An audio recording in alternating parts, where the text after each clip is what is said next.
Kita nyo naman kung anong sira ng aking electric fan. Yan. Best fan, Camel. So, umorder lang ako sa Shopee TikTok ng kapasitor. Yan. Na-testing ko na siya. Umiikot siya, guys. Parang bago na naman. Yan.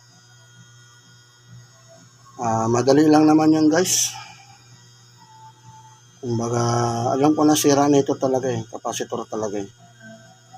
Konting kaalaman lang naman sa mga minor lang naman itong sira ng electric fan. Yan, tulad ng heater ng tubig. Saksakan lang pala yung sira niya. Isunod ko mamaya yung plancha, guys. Yan. Isa naman sa bibili pa ako ng bago.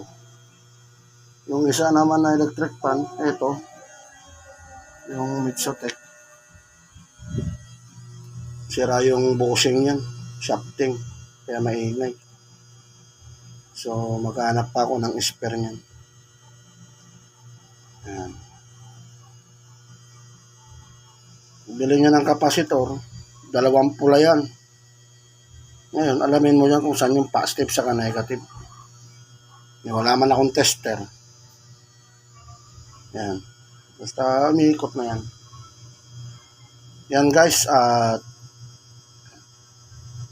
sana matutunan nyo rin yung paggawa ng electric fan na simple arithmetic.